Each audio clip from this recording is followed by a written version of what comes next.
Marcus. Well, welcome on the Rental Journal podcast. Welcome to Adelaide.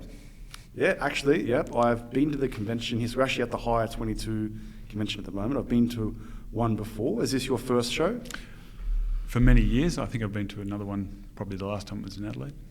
Yeah, it's it always surprises me like how big the convention actually is down here. Like it does attract a lot of people. Very, very impressive displays. Yeah, for sure. So, look, we've been talking for a while. You've been a long-term listener of the podcast, and we were going back and forwards a while ago.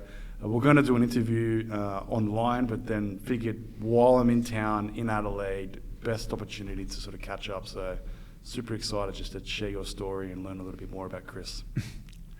Thanks, Mark. It's been a while. That's it. All right, so maybe just want to start off with where do you work at the moment? What's your company? And then maybe we'll lead into like how you got into the industry. Yeah, so the business we have now, I started 6 years ago, and it's a rental business, purely Volvo construction equipment. We're based within the Volvo dealership here in South Australia, and so we have a range of Volvo construction equipment. We have their core fleet, which would be their wheel loaders, their dump trucks, excavators. We have some of their other fleet, track skid steers, backhoes, and you know, that range of gear is all Volvo. Yeah, and it's sales, rental and service, all three components? We only do rental. The dealership does the sales, the maintenance, the used equipment sales. So we sit within in the same building, in the same yard, but we are only the rental. Yeah. And so we do wet and dry as well, which is another layer of complexity. Yeah, that'll be an interesting topic that we'll cover a bit later on because we haven't spoken about wet hire that much on the podcast. So obviously you're at that point now where you've got your own company, you've got that Volvo brand in there. Where was the early beginnings? Where did you sort of get involved in the industry initially? I started back in 1986, 87, I think it was. I was doing an apprenticeship as a motor mechanic with my grandfather, Monday to Friday up in the mid-north, so I had to drive up to a little town called Bebraowie up in the mid-north, and then drive back on Friday night. The wages were terrible as a first-year apprentice. I think I was earning about $130 a week, and $40 was going in fuel, getting there and back, and living with my grandparents. It was my grandfather's business. And then a friend of mine said, I'm working at a hire place, a little general hire place called Castle Hire. And they're looking for someone to help out on the weekends. So I went in there and I said, I'm apprentice mechanic. And he said, great, we'll get you started on the wash bay on Saturdays and Sundays, and pretty much tripled my weekly income, which is pretty handy. But it meant I was working 7 days a week. But I really enjoyed that. It was a really good opportunity to start in the industry. I knew nothing about it beforehand, and working on the wash bay, and then started working on trailers, the little bits and pieces, and then started serving customers, and that sort of kept me in good stead until I finished my apprenticeship, came back to Adelaide. I was working for a Holden dealership. I wasn't really enjoying being a motor mechanic. I was earning the same as the guy next to me as a qualified mechanic, and a job came out with Rec Air in the office. And because I'd worked in the hire industry pretty much that whole time, I was very lucky to get that position and go straight into the office and work in operations on the front desk,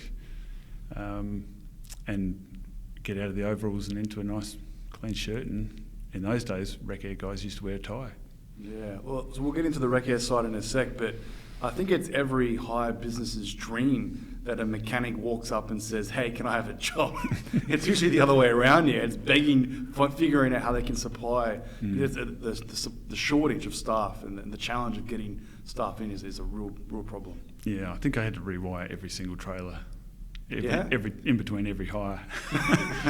It was a pretty small business, and eventually that business got taken over by Richard Stevens Hire, and then Kennards. It's now a Kennards branch. Okay, and was that a general rental store, was it? Just a general rental store, yes. Okay, and then so the Rec Air period, was that in South Australia as well? Yeah, in South Australia. I started at their biggest branch in Adelaide, which was Blair Athol, just about the same time that they took over GKN Light Access. So the business was growing.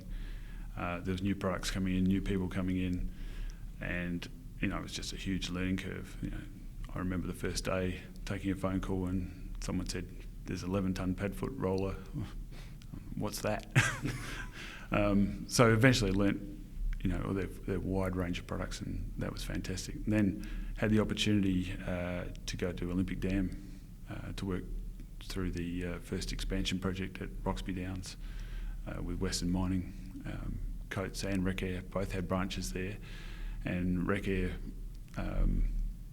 the branch was growing because of the expansion. I went up there. I had been up there a couple of times just sort of as a branch manager, sort of fill in, just to answer the phones while the branch manager was away. So I knew the place a little bit. It's a whole new world, mining and a process plant, another huge learning curve. And then the expansion project came, and it just grew exponentially, huge. And so what was your first role at Rec Air? Hire controller. Hire controller. And then was there that opportunity, how did your role evolve over that period of time then? I pretty much stayed as a hire controller, but the opportunities that I had as a hire controller, I was working in shutdowns at refineries. I was working at Olympic Dam during their shutdowns, and then as the branch grew in Roxby Downs at Olympic Dam, pretty much the same place, the staff grew, and I was looking after those staff, looking after the truck, looking after the workshop guys alongside of the branch manager. So as best as you could be described as a 2IC. Yeah, I was going to say, you're describing more than just what a hire controller would do in a normal branch. We had to do everything. There was so much going on. I remember in the middle of the night doing deliveries with a ute and dragging 900 cubic feet compressors around the place. Wow. So, things you would never do these days, but just there was no one else to do it. Yeah. And I've heard a lot about the history of Rec Air. We had a few people on the podcast, and one thing that has probably been a common mention is that the culture and the people within that organisation. Was that something that you were involved in? Absolutely loved it. They were a really supportive team, very progressive. I made good friends with people in head office in Coburg, and even to the point where when I'd go over to Melbourne, I'd catch up with one of the guys and we'd talk Formula One for every minute of the day. And they had this, even though we were using a green screen computer system, it still had a messaging thing down there. We could talk to each other. So even though we were talking to customers, we could still message each other back and forth. This is well before the internet as we know it. Did you know that there is still companies in the US that use a green screen as their computer system? They need help. We can go down this tangent. This is one of the things that we were talking about beforehand. So I think it's like 8 of the top 10 in the US are on that system. There you go. It's quite amazing, isn't it? I think parts of the US is so much further ahead than the rest of the world in terms of size and scale and stuff like that. But the adoption of technology and innovation, stuff like that, I think there might be some patches where they cover things, but it's not to say that they're advanced in technology. That's definitely not the case, because there's certain aspects that I think Australia is leading. Like I know that you've done a lot of work on your software side, and I think there's learnings from both directions, I think. Yeah, I would imagine that they're using it because it still works and it's dependable and so on, and they're probably using a whole suite of other software packages on top of that instead of an integrated package, which everyone tries to get to now, where you're using one database. Yeah, I remember I was in New York, and I was visiting a customer I was doing some consulting for, and I was in the branch, and there was a college student that was working on the weekend, and he was sort of popping through, and it was one of his first days, and they were showing him how to enter stuff into the computer system, and he thought it was a prank. He was like, where's the actual system? And then I think the following question was, where's the mouse? because there's no mouse. It's hotkeys. It's just All hotkeys. hotkeys, yeah. And yeah, so like it was, you can see with like that next generation coming through, like it just didn't make sense to him. Like he's got an iPhone in his hand where he can do whatever he wants. And then he's got a keyboard where he's constrained to like F12 and stuff like that. So it's crazy, isn't it? Change does take a long time. I remember we used to do everything in triplicate books and then take out the sheet and hand it to the lady behind us, and she would punch it into the computer.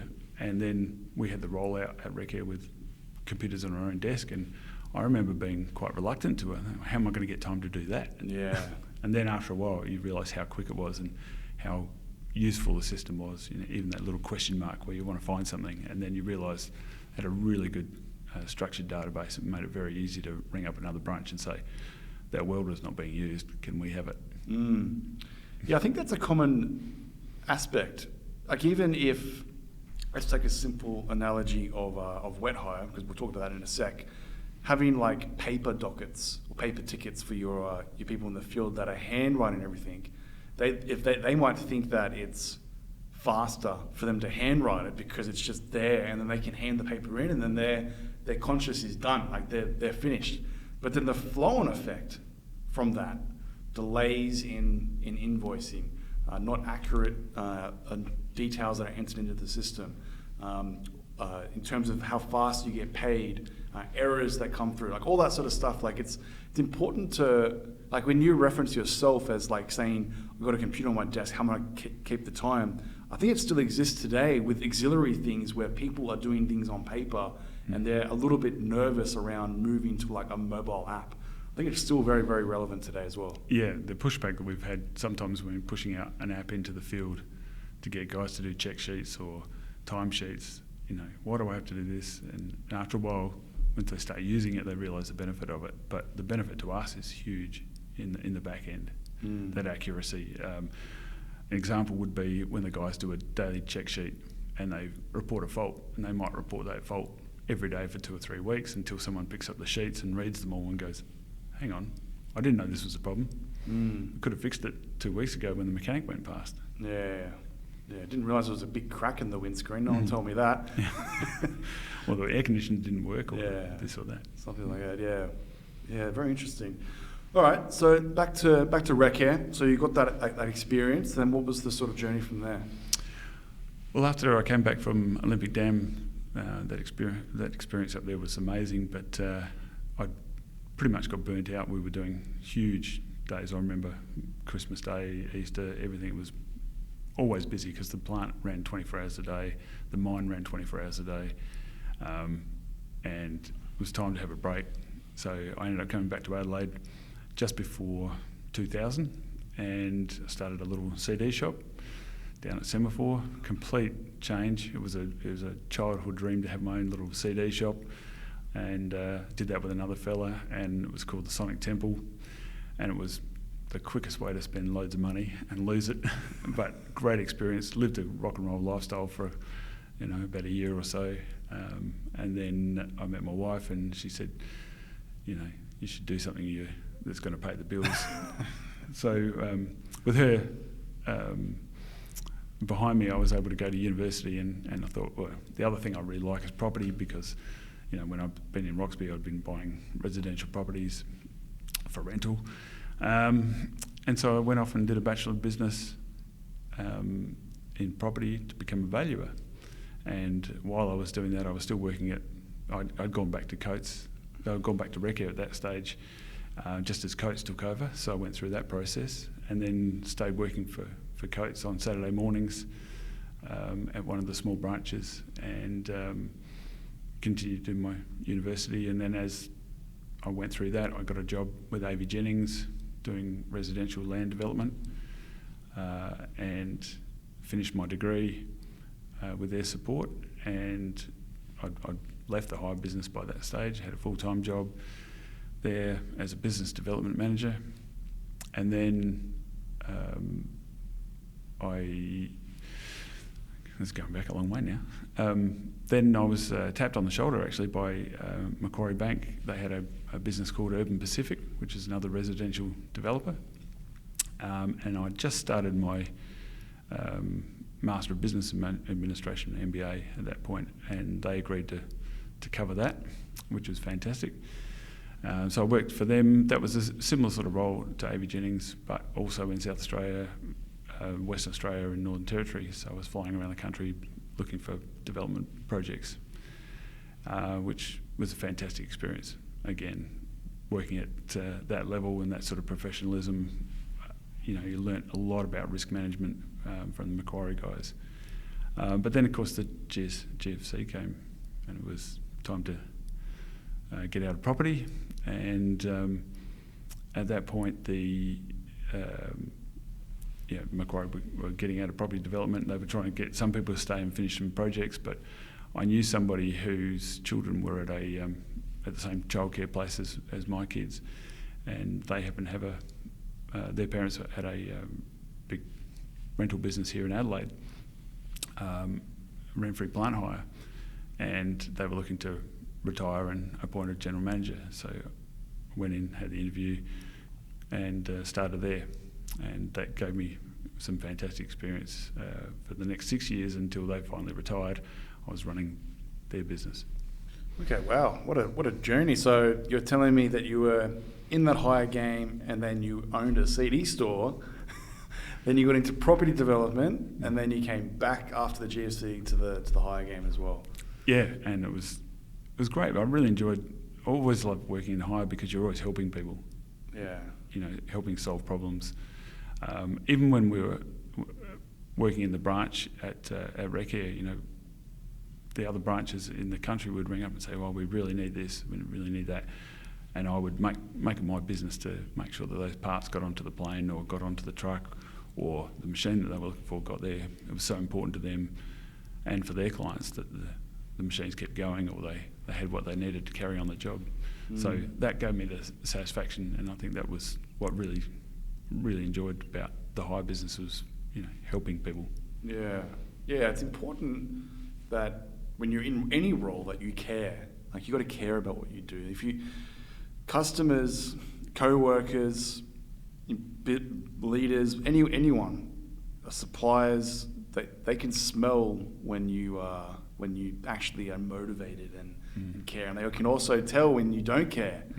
And so I think it's very important for anyone that wants a career in hire that you've got to have that passion, that drive, and that will. Like, I like the fact that you said that you'd make it your business to get the parts on the plane to get there on time. Like, that's a great way to think.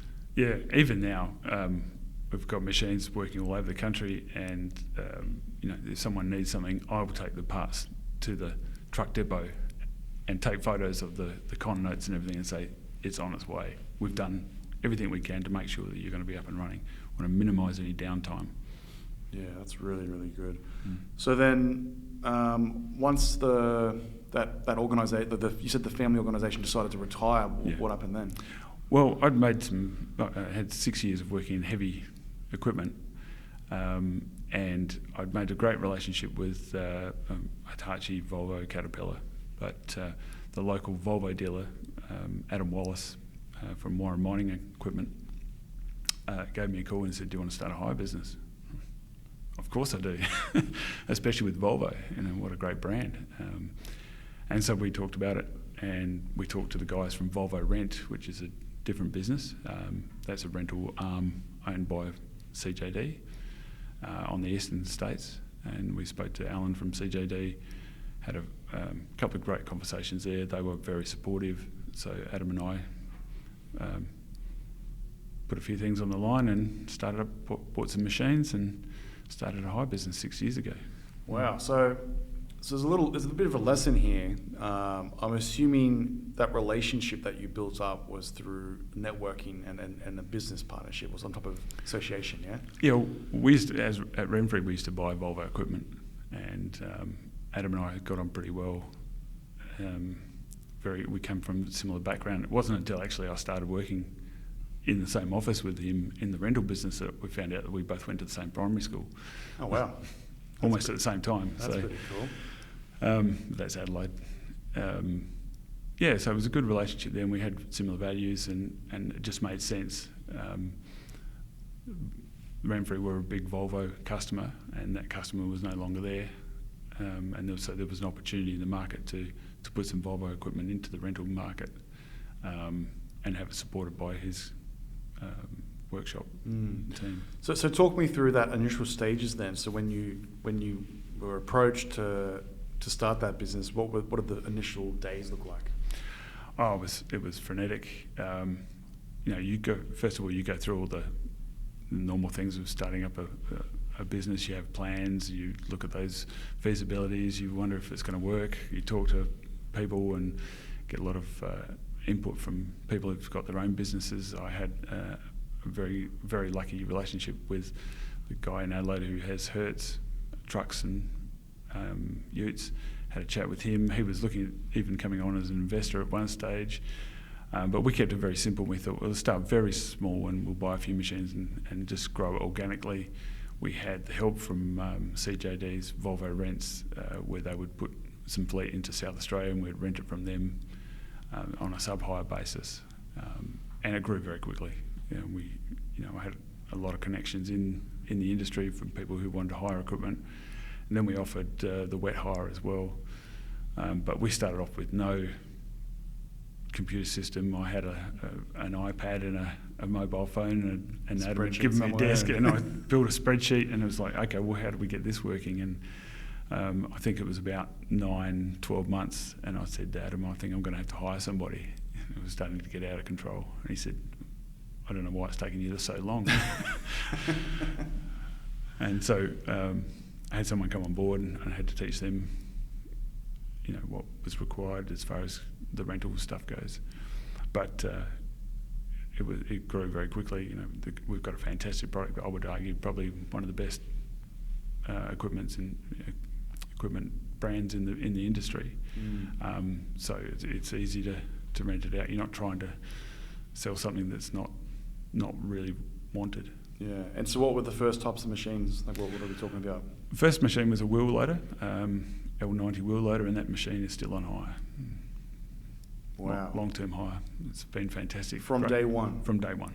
That is unbelievable. That's amazing, isn't it? Yeah, we were very lucky in that every machine that we bought, we were able to get on hire pretty quickly. And we bought some second-hand machines from Volvo Rents. So they were all set up as rental machines. And we had to work hard to get the compliance and have our own systems in place. And then we started working on software. But we were very lucky that because we were not setting up pretty much from scratch, we already had a customer base with the Volvo customers who we needed to hire equipment from time to time. We always had a positive bottom line at the end of every month from day one. Wow, that's amazing. So talk to me about the stress of starting a business then. So was that something that you were prepared for in the first 12 months? Yes and no. I think there was a time before I actually pushed the button on going into it. I knew I had all the ingredients, but did I have enough heat in the oven to cook it? It's like, how do I know that? Because you did burn out before, you said. I was pretty tired. Even working with the other business, as they were winding up, it was a pretty stressful time. But I think I sat down to myself, I'm going to put everything I've got on the line here to put into this business. There's a big equity in there, so it was like, take it all out of the house and put it into this thing, and it's got to work. And I had to test myself, and I thought to myself, well, how am I going to do that? And I was a pretty amateur sort of bike rider. I like riding on the flats, and it's pretty simple. And I thought, there's a hill near my place called Windy Point, and I thought, well, if I can get myself up there, if I can do that, then I know that I've got enough mental strength to do it. And I knew it was going to be hard. I knew running a business was going to be hard.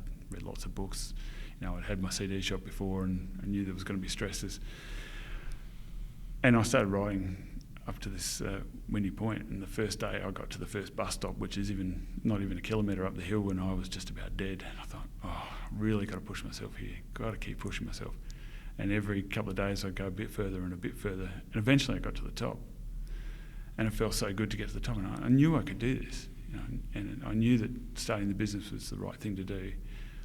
I had all the experience, had all the contacts, had a fantastic partner, fantastic product in the Volvo gear. now I knew that in my head that I could do it, and I knew that I was going to be able to push myself to do it. And as of last week, I've ridden up that hill 333 times. Wow. Now it's a bit of a training run. What an amazing story. I think I love that you thought about the mental side, and it's something that I think a lot of people underestimate when they start a business or they get associated with a business. Like it's almost like, when people say, oh, I could be a CEO or I could be a general manager, but you don't really know the stresses. Like part of the importance of doing that role is blocking all the noise for your team. Like you want to be that coach that's making sure that no one's getting affected by the negativity that's flowing around, all the stresses, or are we going to make it this month, or whatever it is. So I love that you applied that mental side, and it's even better that you applied it to a physical activity that's obviously means a lot to you now. When you ride up that hill, it probably brings back memories. Oh, often, I go past that first bus stop now and I think, nothing.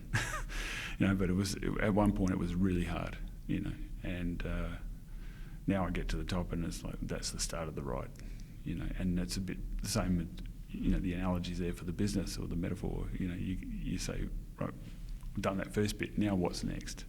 Where can I go next? I know I've got the strength to get to the hardest part. Now, where do I take the business next? And that's the next challenge, is knowing where to go to next. Yeah. So what do you think has been the biggest challenges so far in that 6-year period? Look, I think one of the challenges was always wanting to be having a positive bottom line at the end of each month. That was always my goal, and I think I've achieved that every month. It's always been in the black, even though it's a massive capital-intensive business and so on. And I think the reason that was, for the first 12 months I did everything myself, and I basically divided it up into 4 parts. There was administration, there was sales, there was maintenance, and by dividing it all up, you had to go and operations, and you had to basically develop each role and do them all. And then as time grew, time went on and the business developed, I could afford then to hire somebody else. So administration was the first one, and that took a huge load off me, and then I could suddenly focus more on sales and more on operations.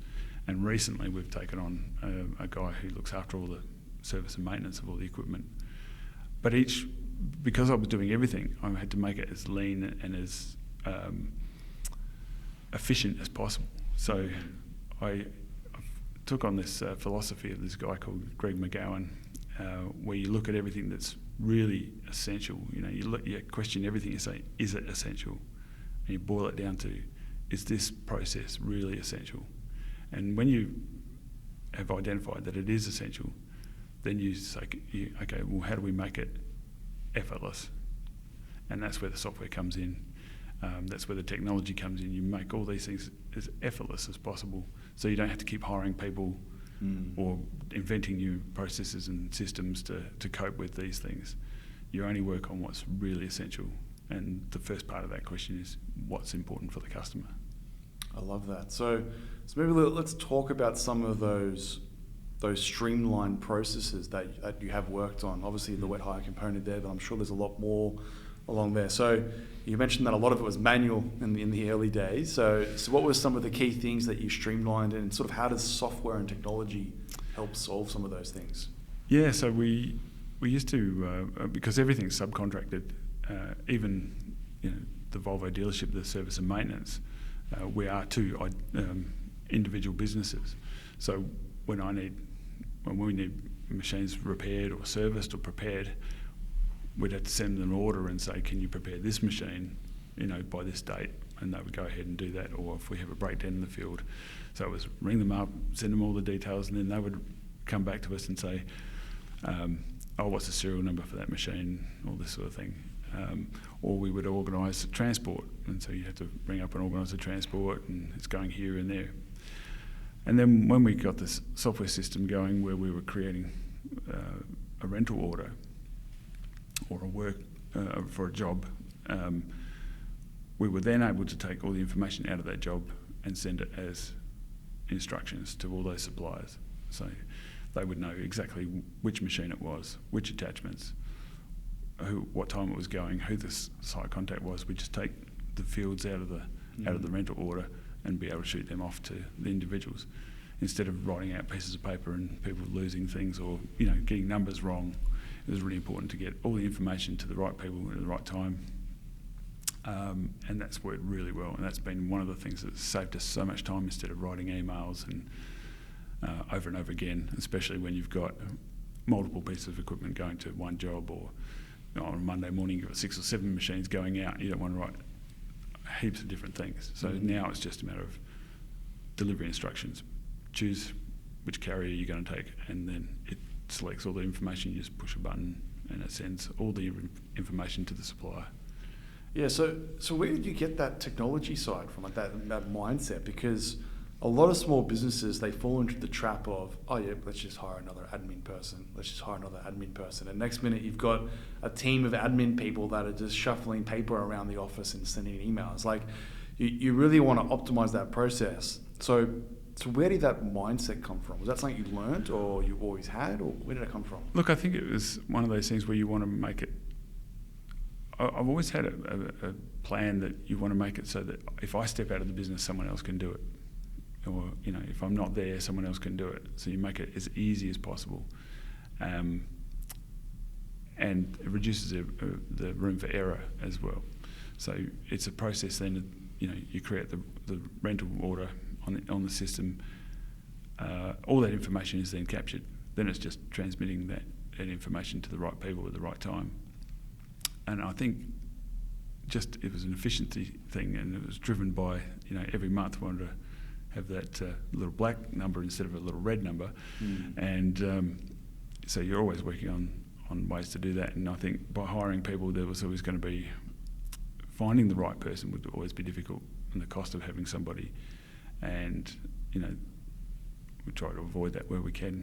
We've got a nice little office, and even after 6 years, we've got a big round table, and we've got 4 computers sitting on that table, and 4 chairs, but at the moment there's only 3 of us.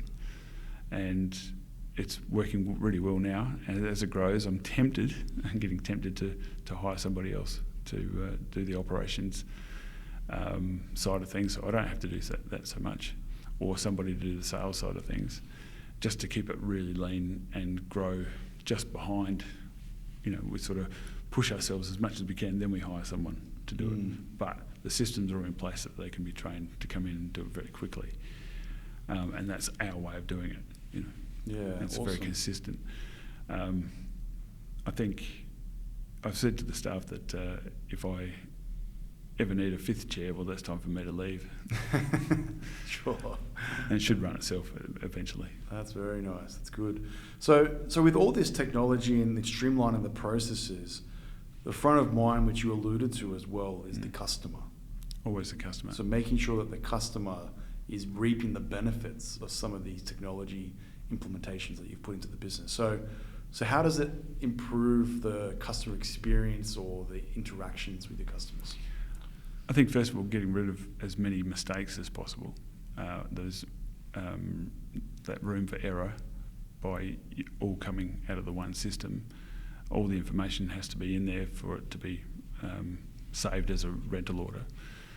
And the information coming from the database, it just reduces that room for error. That's better for the customer. The equipment gets delivered on time. The customer gets a copy of those instructions as well, so they have an opportunity then to say, no, hang on, that's not right. You've got the wrong delivery address. It's very expensive to send machines to the wrong place. Yeah, and then if you do bill the incorrect amount, next minute they're asking for credits, and then you've got to do another invoice, and then a delayed payment, and then there's a trust issue, and then you know the drill.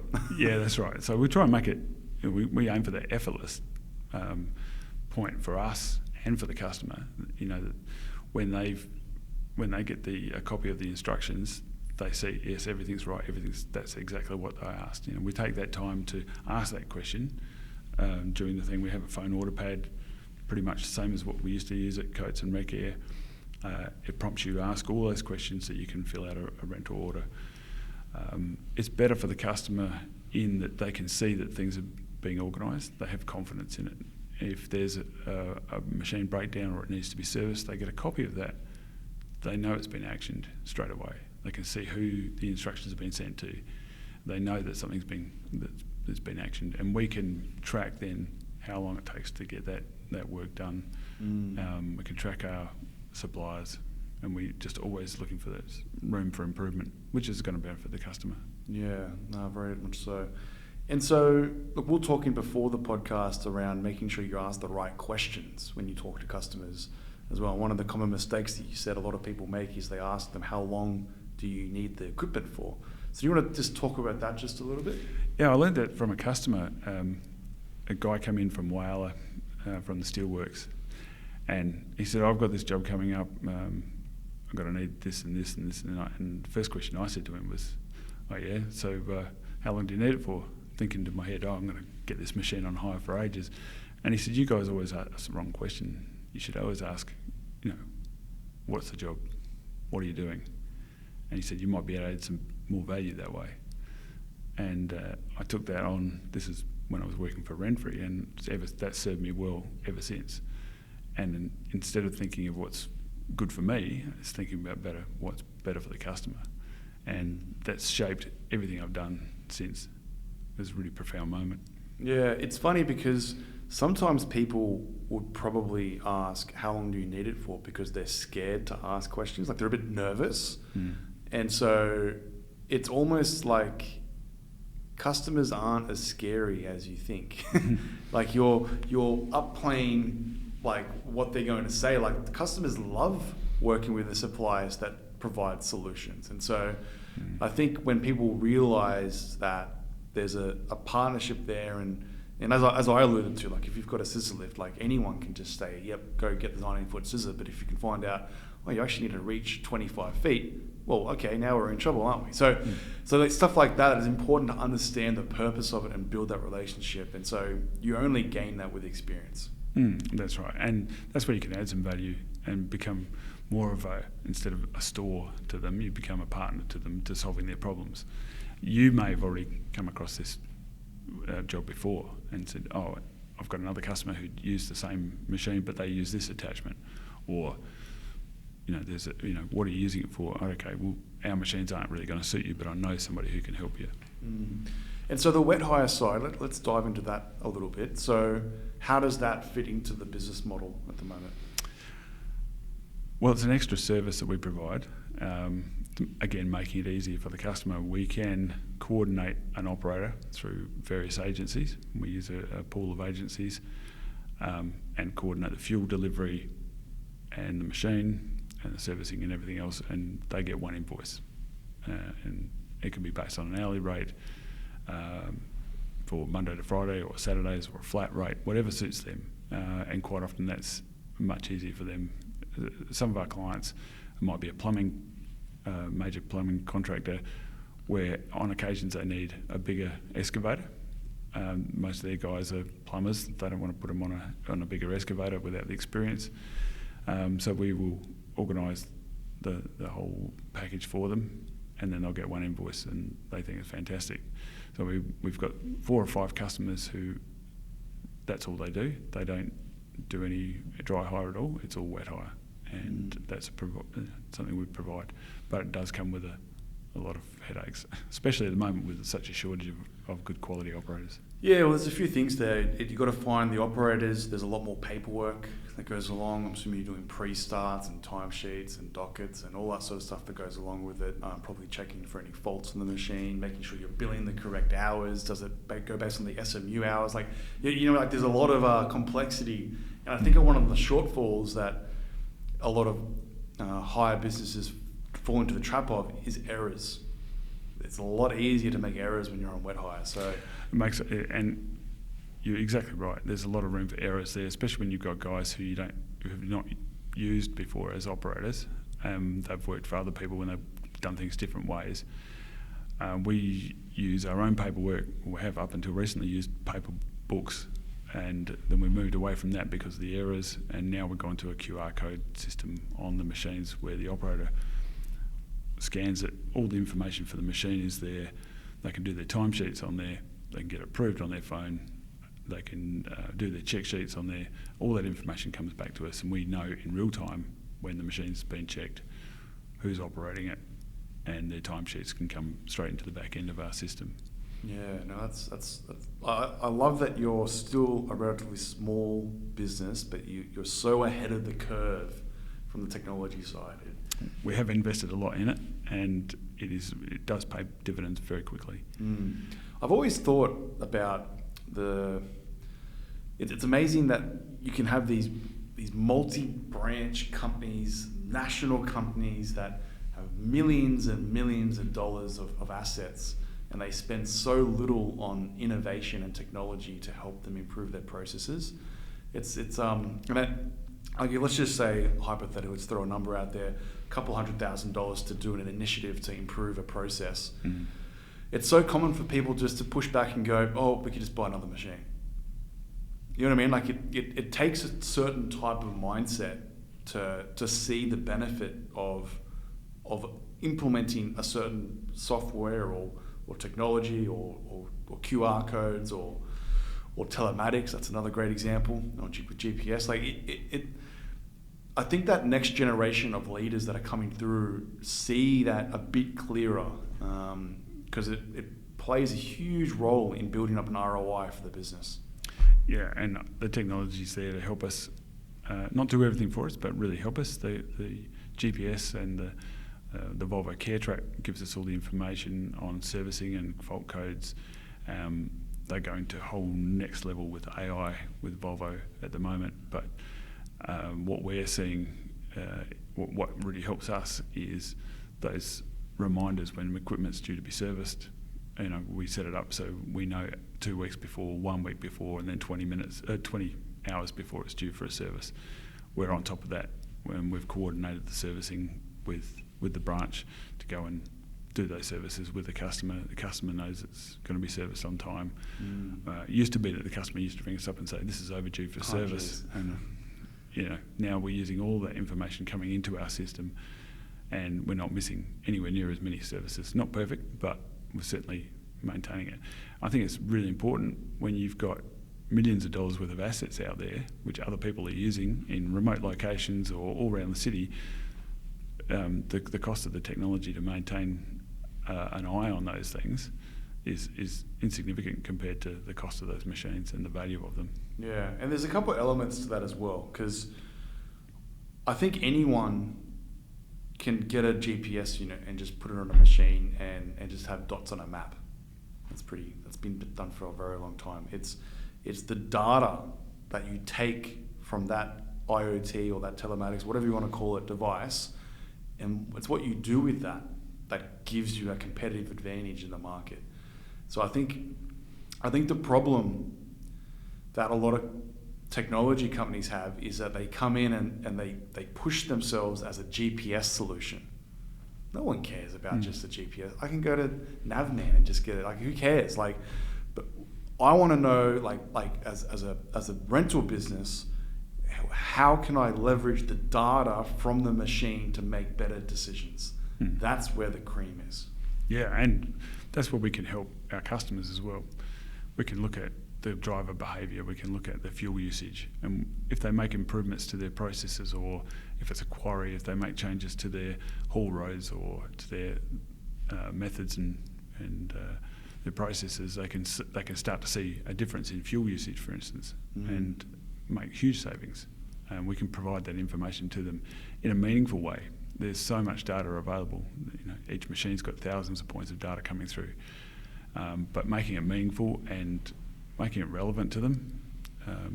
There's a lot of customers, they don't need to see that. They just need to know when it starts and when it finishes, and give us a bill for it. But on those mining jobs, on the quarry jobs, or the bulk materials jobs, they need to know how much they're handling, and so they can make changes to make things more efficient. Yeah, no, very true. All right, well, if you could give advice to someone that was thinking about starting their own hire business, a small business, what advice would you give them? It's a pretty tough time at the moment to start a business with supply, but you could get some used equipment and get through it. What would you say? From our experience, you'd start small. and build it up slowly as you get more comfortable with the market, and the market gets more comfortable with you. Spend the time on your processes. Spend your time on your back office. Spend your time with the technology, because it will save you in the end. As you grow, and when you're handling 10 machines, it's one thing, but when you're handling 60 machines and 20 or 30 operators, it's a whole new ball game. But starting off, it's more capital intensive than you think. Cash comes in a lot slower than what you think. It goes out a lot faster than what you think. You will need to have very good network of people around you to support you, suppliers and customers, and people who believe in you to help you get through those tough times. I think it's that whole network. You can't do it by yourself. Yeah, I think so. Yeah, I think sometimes when you own your own company, or you're a CEO or whatever it is, it can be a bit of a lonely place as well. So even just chatting about some of the stuff you're working on really helps a lot in your mindset and giving you a clear picture around what do you want. Because do you ever get that? Do you ever feel like, not lonely, but like the burden's on you sort of thing? Well, sometimes it's hard for other people to see what you see and what you're trying to do. No, look, to follow up on that as well. So I think when people are stressed, it's even harder to convey your message. Yeah? Yeah, I think so. I think sometimes you're stressed and you need someone to talk to, but you don't want to let people know that you're having a hard time, because you're the front of the business and all that, and you've got to have somebody that you can confide in and bounce ideas off of and so on. And I guess I'm very lucky with my business partner, Adam Wallace, who's got his own business to run. His office is next door to mine. He runs his business, I run my business, but we talk every day about the challenges that we face. We talk about the challenges that we have with the equipment, with getting things serviced, with parts, all those things. And we share those challenges, and I think sometimes we come out of those talks, we haven't got an answer, but we feel better because we've had to talk about it. Exactly, yeah, opening up.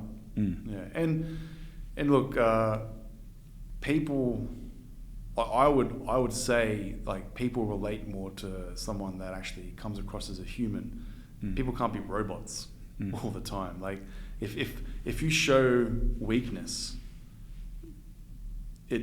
chances are the person that's listening is probably going to go, oh, I thought that Chris was perfect. Oh my God, he actually stresses about something, this is the thing. And so then they go, well, okay, blah, blah, blah. And then I'm actually struggling with this. And so it's a two-way thing, It's you got to choose the right person, the right time, the right stresses. You can't put the burden on some stuff with other stuff, but it is important not to lock things up, and because it can get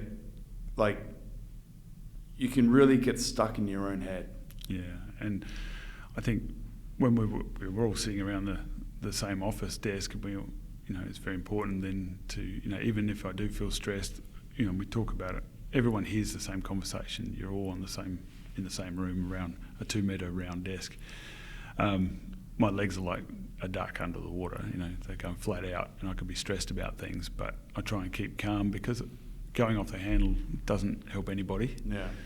It doesn't help the customer, doesn't help me, doesn't help my staff, doesn't help the other people in the organisation.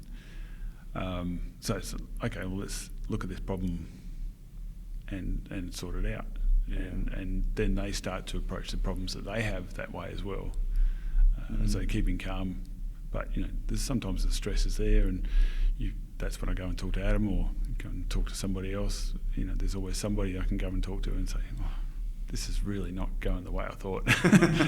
How am I going to deal with this? And then they'll give you some advice, not what to do, but like you said before, it's they've had a similar experience, and you can apply those principles to that situation. You go, oh yeah. Sometimes it's just a matter of letting it go for a couple of days and come back to it, and just mulling it over in your mind, and 2:00 in the morning it'll come to you and go, oh, that's how I can resolve that.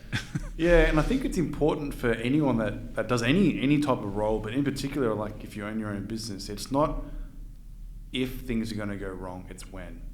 Oh, they do. Things are always going to go wrong, and it's how you bounce back from those things that makes you the person within that role. Yeah, and there's times when things don't go well, or you could have done things better. And I subscribe to a podcast by a guy called Jocko Willink, and it's Navy SEAL. Yeah, wrote a book called Extreme Ownership.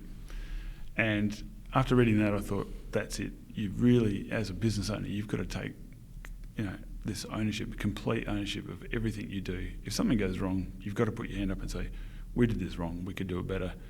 And I think when you talk to a customer and you say, look, we've made a mistake, that's happened because we didn't do something right, we can do it better. They appreciate that. And you're not trying to shift the blame to anyone else. Ultimately, everything that happens in your business is the result of what you do. So if you do make a mistake, learn from it, take it on board, change the system or change the process a little bit to avoid the chances of that happening again. Yeah. And if you can do that and just put your hand up and say, yeah, we did that wrong, or we can do that better.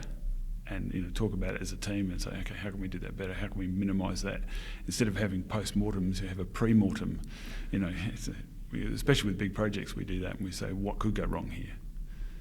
Yeah, and then we look at those things and go, well, this could go wrong, or this could go wrong.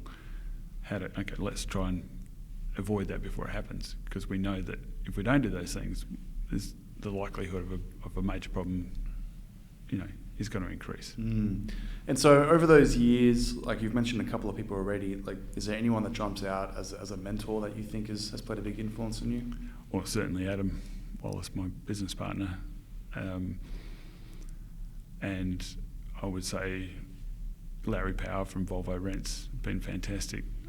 The guys that I used to work with at Rec Air and Coates, Michael McCreesh as a sales, Michael Pym. These guys, they were really good at looking after their customers. Martin Foster, who come across from Light Access, the way that they used to deal with customers and how they looked after them, that rubbed off on me. My grandfather was a fantastic mentor for me, as doing my first year apprenticeship with him. That was really good. And my mother said to me one time, I actually came home in a police car once when I was about 14 years old, nothing serious, and she said to me, if the school finds out about this, you'll get kicked out. If you don't work hard and study hard, you'll end up digging holes for a living. Here I am nearly 40 years later, digging holes for a living. Oh, there we go. Full circle, eh? Work hard. Yeah. Full circle, that's amazing. Love that. All right, well, if you could give advice to young Chris, what would you say? Start earlier. There's a time when you realise that you're mature enough to do these things, but I think build relationships with people along the way. If you've got your goal of starting your own business, then build those relationships with that in mind, that one day you might need to talk to those people and ask them for advice. Watch what other people do, read lots of books, listen to lots of podcasts, just always learn. It's an ongoing learning process. And I think when I first went to university, that's when I realised how little I knew. Every day I'd come home and say, oh, now I know less than I thought I did. It's amazing. So you never know everything. So just keep learning, and that's the advice I'd give to myself, is just keep learning, continually keep learning and look after yourself physically. Yeah, ignorance is bliss, isn't it? Like you think you know a lot, and then you peel back that layer of the onion and you realise that you know nothing. And it's just continuous. It just keeps on going like that. You get to a point where, like, there's people out there that have been doing a specialist field for 50 years and they still are learning. Like, you're never going to know everything, but if you have the growth mindset where you realise that it's okay not to know everything, but I need to accept that I need to not assume that I know the answers to everything and be willing to take on things. I think it changes your perception on who you are as a person, not even just in your career. Yeah, keep looking for opportunities to grow and learn. And every time you think you know something about something, like you said, someone else will know more about it. Talk to that person, find out more. Every time you go down one of those tangents, there's going to be a rabbit hole, and there's more and more. But if you learn from those things and grow from those things, then you're going to be more value to your customers, to your family, to everyone. Yeah, it was quite funny. Andy Kennard came on the podcast, and the way he worded it was quite funny. It almost came across as negative, but he meant it in a very positive way. And I asked him about how he stays motivated and stuff like that, and he said, "Never be satisfied." And you could look at it two ways. You can look at like you're always like glass half full sort of thing, but what he really meant is like even if you're kicking amazing, maybe Kennard has 1,000 branches. You got to keep thinking like, how can we improve the experience for our customers? How can we have the best culture in the world? Like stuff like that. Like you can't have a bar and say that you've reached it, and then we've defined what we think is successful, and everyone's satisfied, and we don't have to do anything more. Because if you do that, someone's going to overtake you. Yeah, we're like I said before, we're working on that.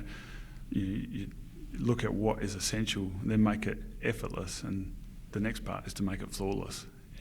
And that whole process is a really creative process when you're running a business. And I think a lot of people miss the fact that it is such a creative thing, and you're always changing it, you're always polishing it. There's always more to be done. You never stop, you're never satisfied. There's always something you could do better. Every time you do a hire and the machine comes back, the customer gets a bill, and you ring them up and say, "How was it, the experience?" They go, "Oh, it was really good." You want to hear that, "Oh, it was outstanding." You want to hear that we never go anywhere else. That's what you want to hear. So you're always striving to make things a little bit better so you can get to that point. And then you know that you've really succeeded. Yeah, and then talking about succeeding, so how do you define success? Repeat business. When you're doing it right and people come back to you, sometimes years later, and they need the same service they had last time, or you provide someone with what you think is really good service, and they drift off and they go somewhere else for a price, and they come back to you because of the service.